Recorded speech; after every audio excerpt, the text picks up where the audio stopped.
Well, good evening, ladies and gentlemen. Welcome to this week's episode of Roundabout Sports presented by Interstate 70 Sports Media, where our passion is our profession. Thank you so much, folks. It is Wednesday, April 23rd, 2025. I'm the Maestro, Jeremy Karp, and beautiful day outside today here in the St. Louis area. I definitely was thankful to be able to get out and enjoy as much of it as I could.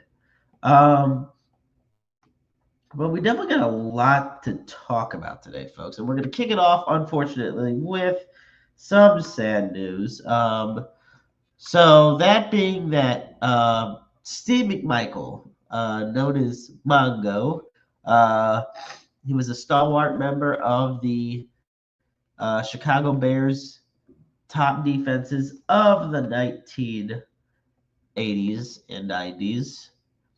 Uh, and he's also second in franchise history with 92 and a half sacks.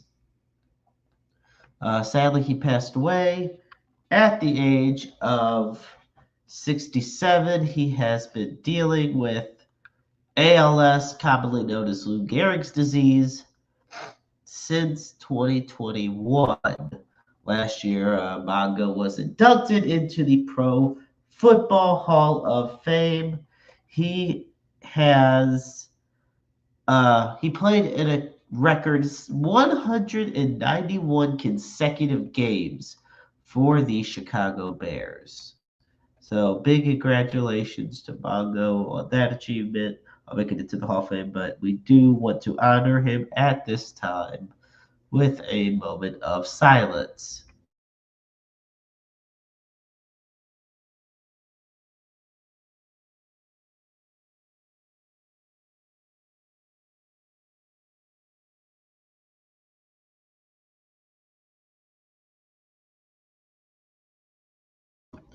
Mongo will definitely be missed.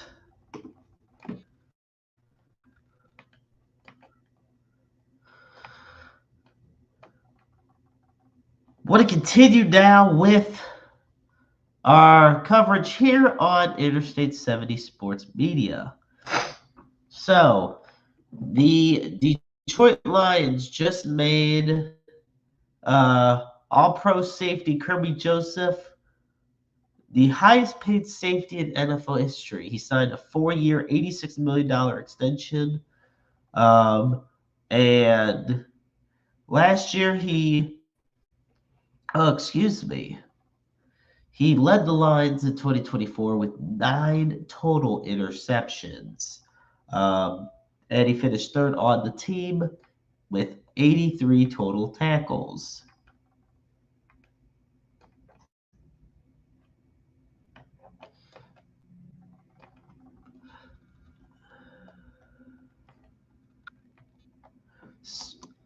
So we're going to go on now. I want to talk about the Cardinals for a little bit.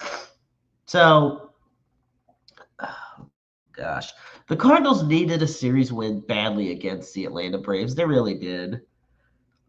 After they were outplayed in a 4-game sweep, thanks to the New York Mets. Well, yeah, no. They lost 7-6 in game 1. I will say they hit some good luck during game 2 of this series. And it was interesting because in game 2, the Cardinals won 10-4. Now, Spencer Strider were poised to face who's the ace of the Dodger or of the Braves lineup of the rotation. Cardinals were poised to face Strider. Well, interestingly enough, he ended up on the IL not too long before his scheduled start. And of course, the Cardinals were one to take advantage. So, I mean, and Palante also had himself a great game. So, I'm very that was great. Unfortunately, Cardinals once again lost, and they lost today by the score of 4-1. This Cardinal team, I just the Cardinals had runners in scoring position in the fourth and fifth innings, but they were unable to cash in on any additional runs against starter Bryce Elder for the Cardinal or for the Braves. But the main thing a lot of people are wanting to talk about this year is the Cardinals bullpen. And this is the thing.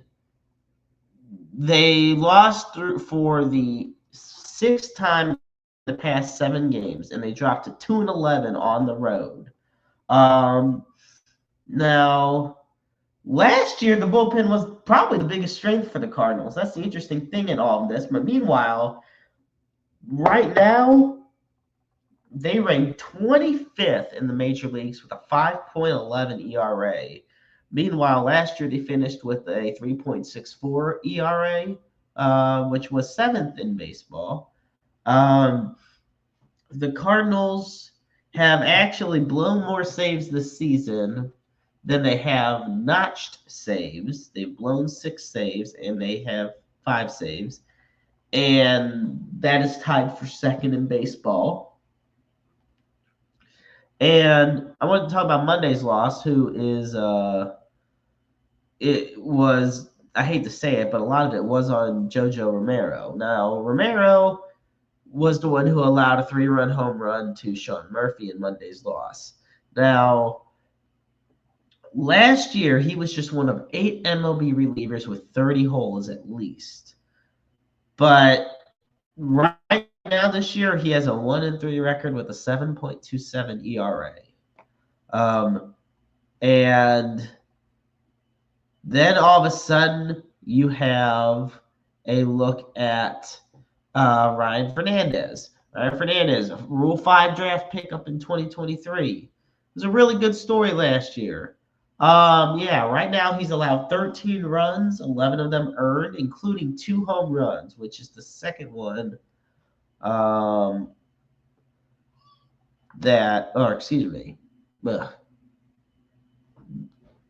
had a brain fart there for a second. I'm sorry. But yes, it's definitely not something that the Cardinals and JoJo Romero, one of the strong left-handers of the Cardinal bullpen, and Ryan Fernandez, a right-handed, and Fernandez allowed a 3-run home run to Eli White from the Braves. So I want to put it this way.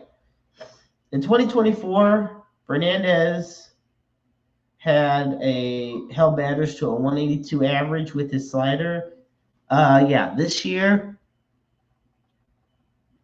I can't believe it. He entered Wednesday with batters hitting 500 with just 4 strikeouts on his slider. And the bullpen struggles.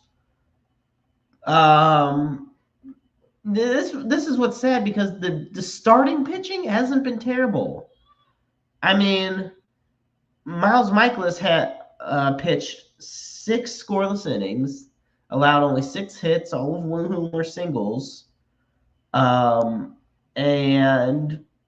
bullpen just collapsed.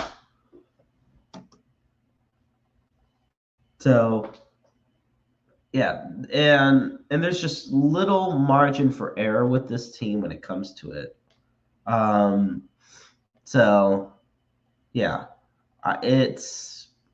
It's just very frustrating. It's a waste of Michaelis's strong start.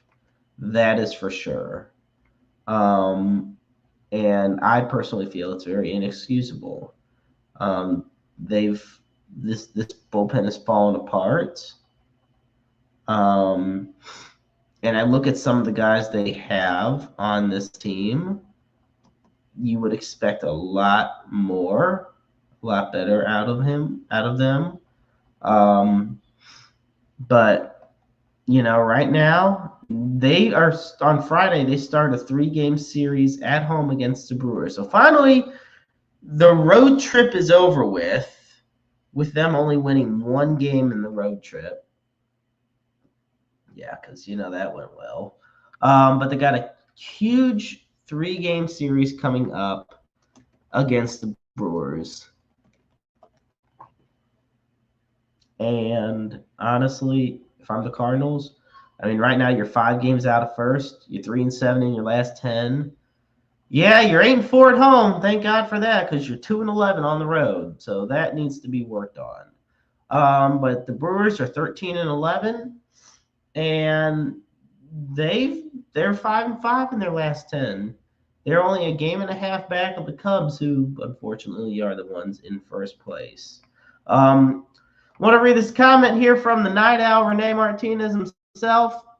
Says 5.11 or 5.11 is crazy. The bullpen ERA of the Cardinals.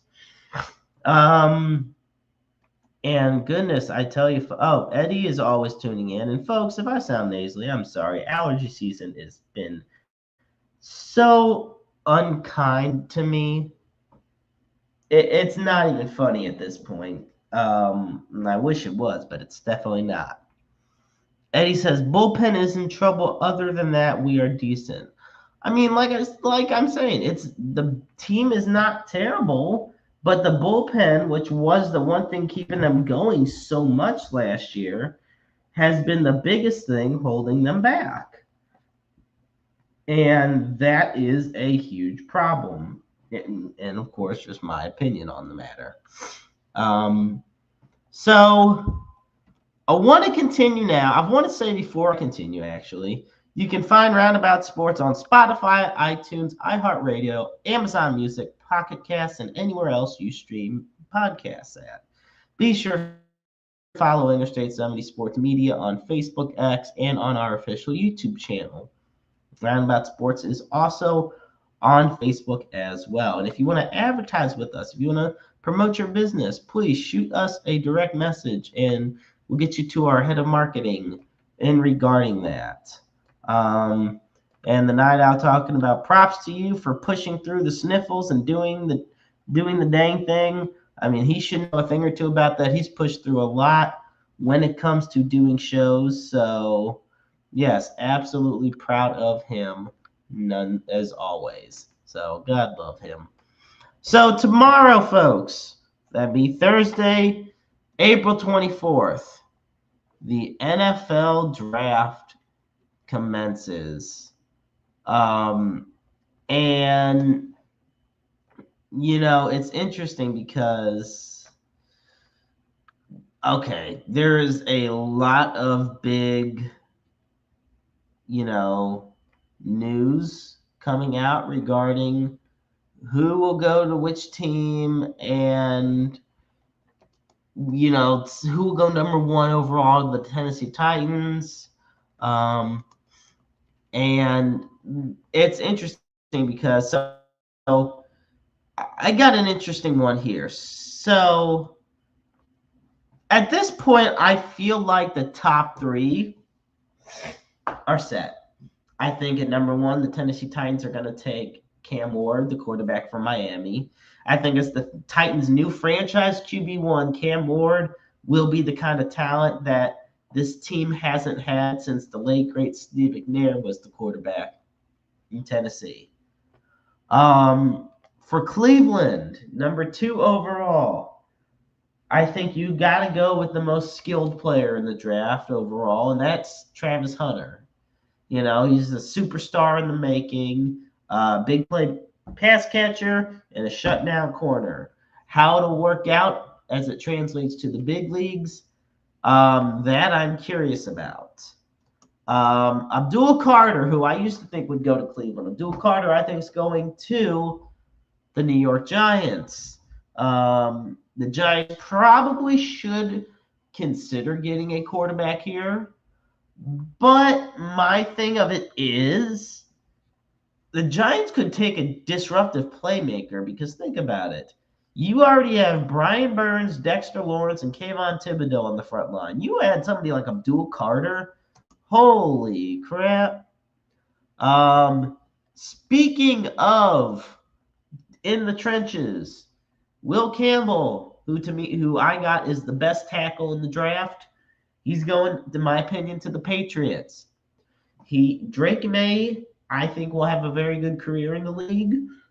But to do that, you need some good blocking. So, yes. Now, this is where things get interesting. I want to kind of address the question that the Night Owl just sent me. He says, Maestro, who should draft Shedeur Sanders? So, who do I think will get Shedeur Sanders? Well, it's going to kill me to say it. I'll say that much. But I think in the grand scheme of it, oh, goodness gracious. It's interesting because, all right, first I thought about the Giants, but then I decided to go, I don't know if you're ready for this. I'm leaning towards either the Pittsburgh Steelers. That's one team I'm leaning towards.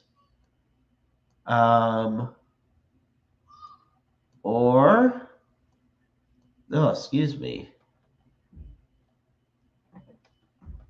Hear me out. The New Orleans Saints. So, and you may ask why the Saints. I mean, right now the odds to be the number 9 overall pick for Shedeur Sanders are plus 1,200. Last year he had over 4,000 passing yards, 37 touchdowns, 10 interceptions. I think that if you are the Saints, you either will go Shedeur Sanders or Will Johnson, the corner from Michigan, because, yeah, you have a quarterback one to feature in a zone-based defensive scheme for the Saints.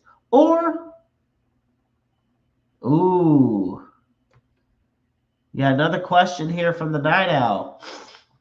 Maestro, where will A-Rod ultimately play football next year? Okay. So, I like this is another interesting one, speaking of the Steelers. So, Coach Mike Tomlin has recently come out and made it clear that they asked him if Aaron Rodgers and where he goes and what he's deciding determines what he does, what the Steelers do in the NFL draft. And the response from Mike Tomlin was, in 3 words, it does not. Now, Pittsburgh has dedicated a lot of time and energy into this rookie quarterback class. And I do feel that either Shedeur Sanders or Jackson Dart will probably become a Pittsburgh Steeler.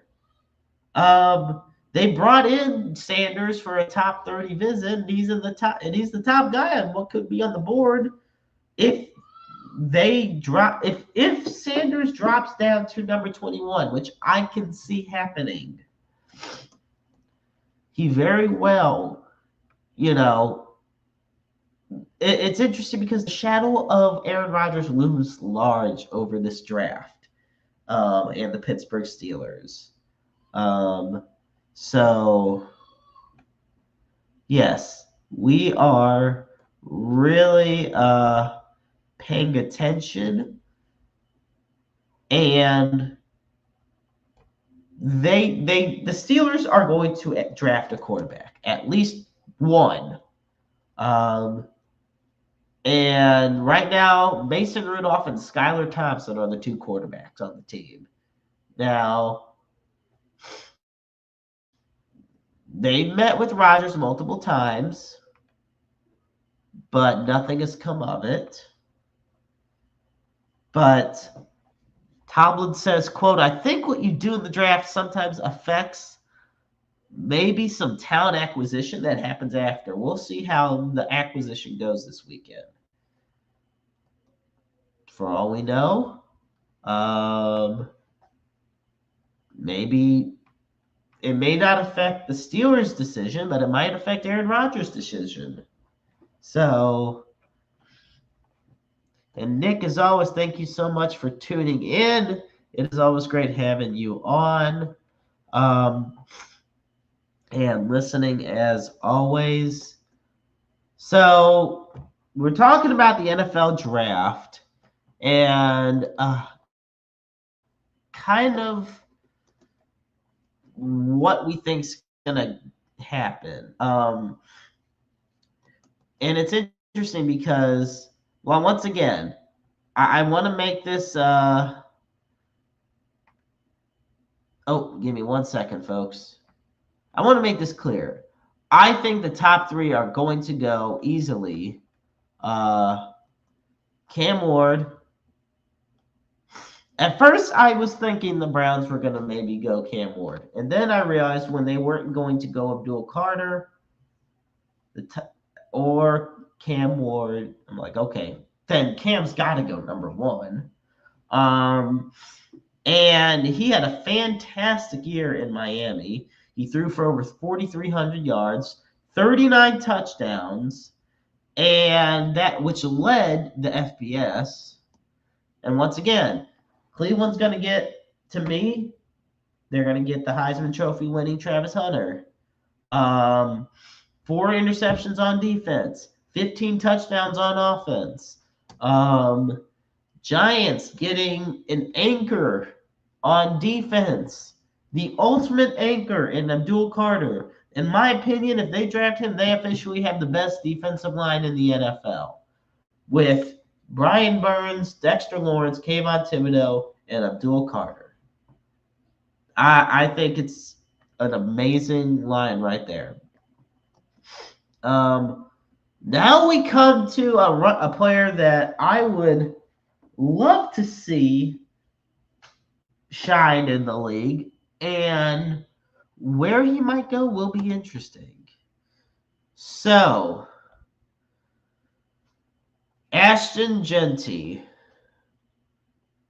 I've really thought about where he will go. And this is my thing. I feel that he's going to go number 5 overall to the Jacksonville Jaguars.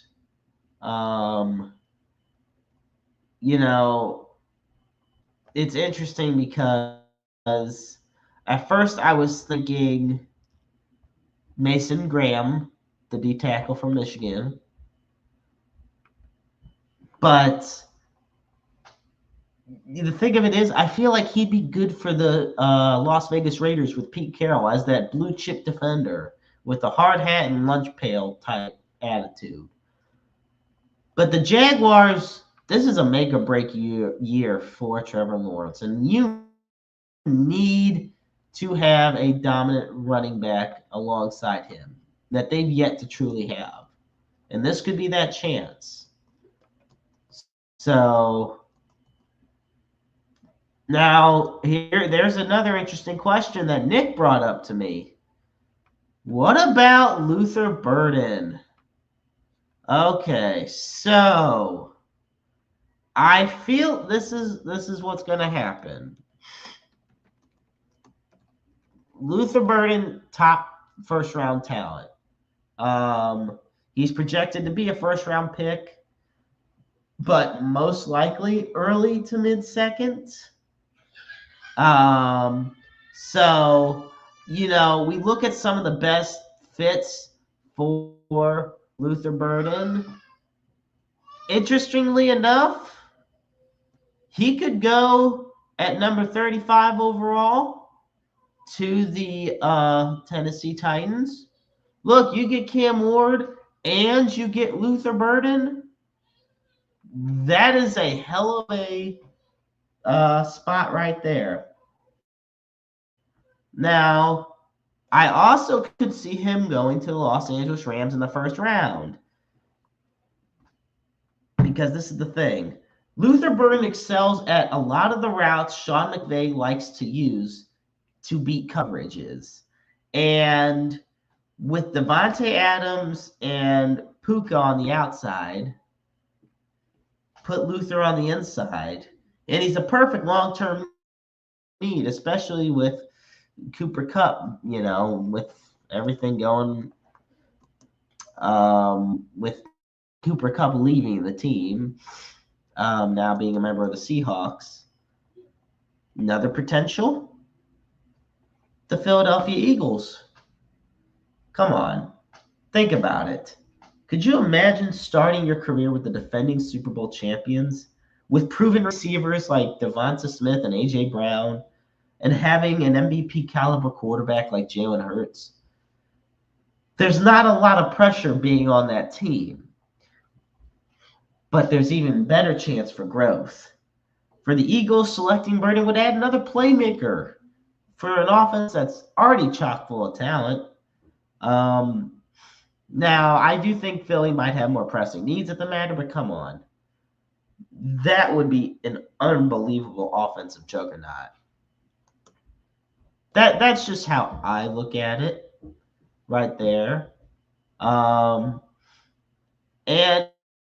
yes, I want to say one more thing about the Titans as far as why I do see him going to Tennessee, or why I can see it. Calvin Ridley's returning for a second year as the leader of the wide receiver group. And yes, they got Van Jefferson in free agency, but none of them have the big breakaway power and speed that somebody like Luther Burden has. Nick asked me if Luther Burden is a top 5 wide receiver, and he absolutely is. To me, he's top 2. Like, you are hard-pressed to find,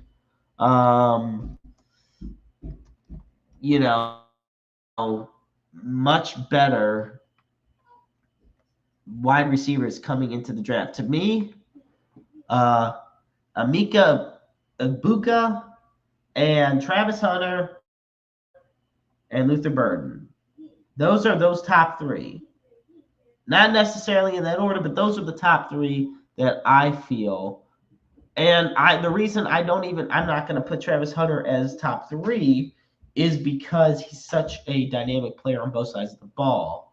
We don't know yet what whichever team drafts him has in store.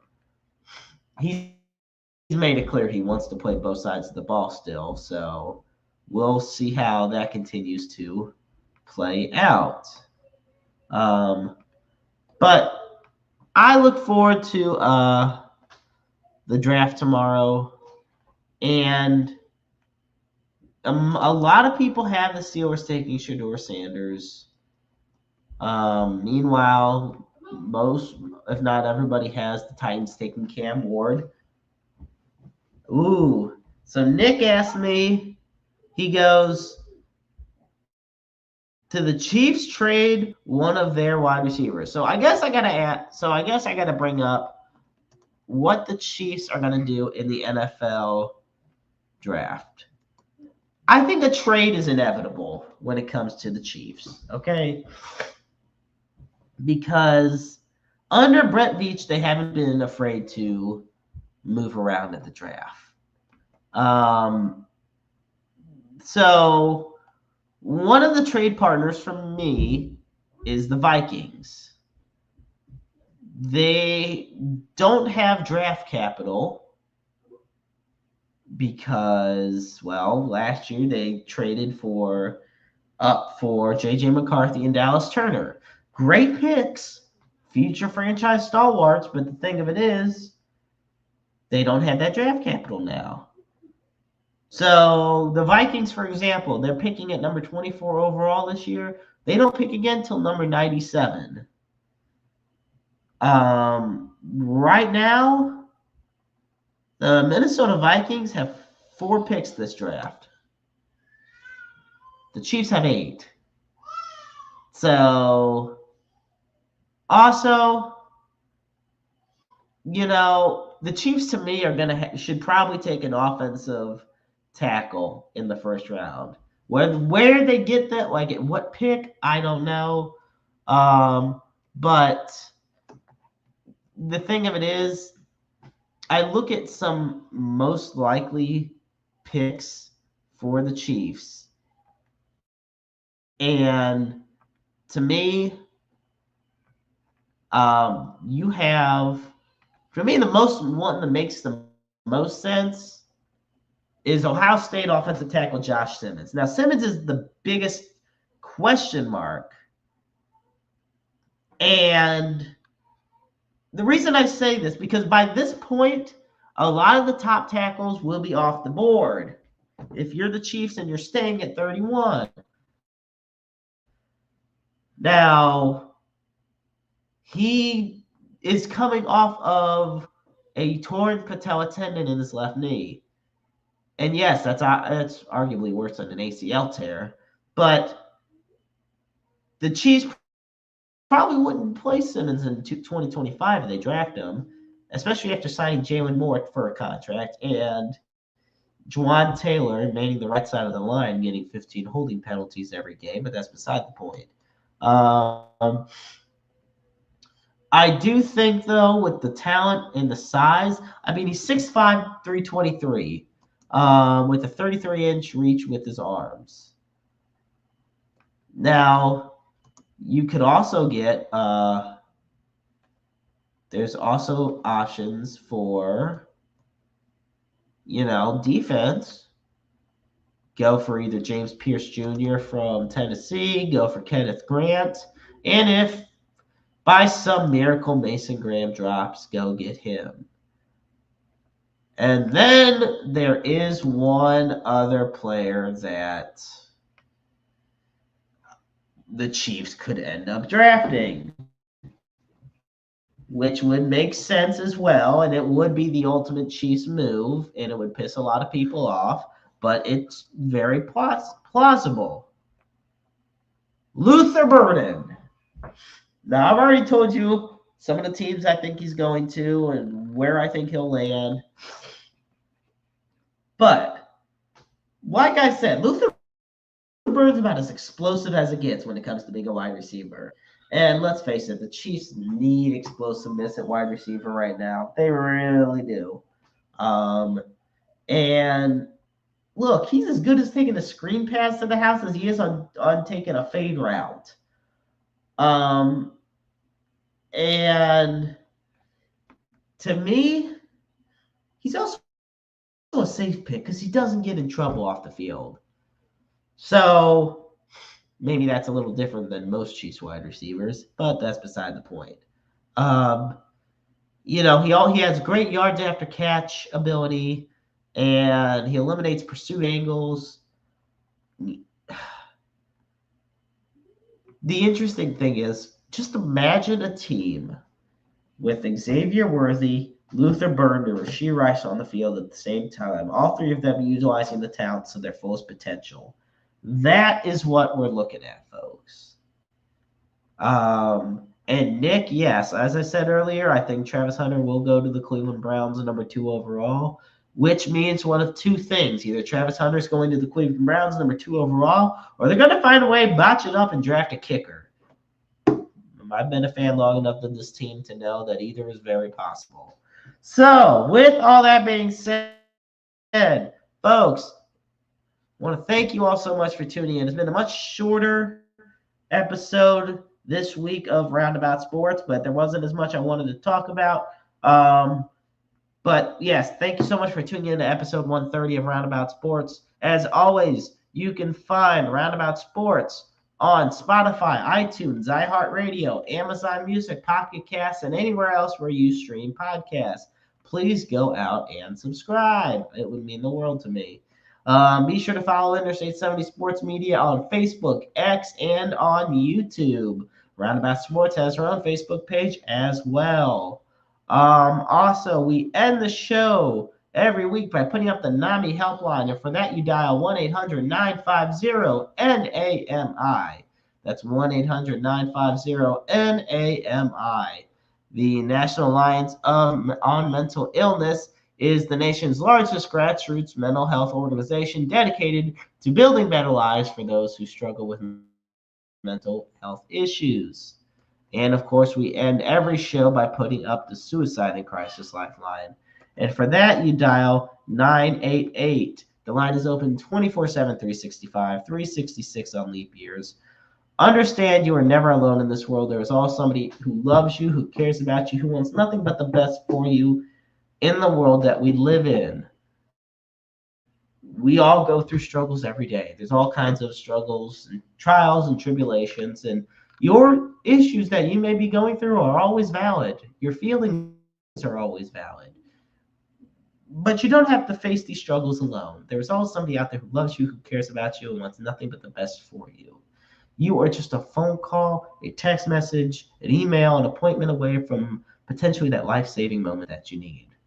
And you can be the listening ears and watchful eyes for somebody else who is in need of that same thing as well. Once again, I want to thank you all for tuning in. I look forward to it next time right here at Roundabout Sports. Until then, I'm the Maestro Jeremy Carp. And remember, life is a book full of empty pages just waiting to be written in. Make your lives worth reading. Good night, everybody, and we'll see you next time.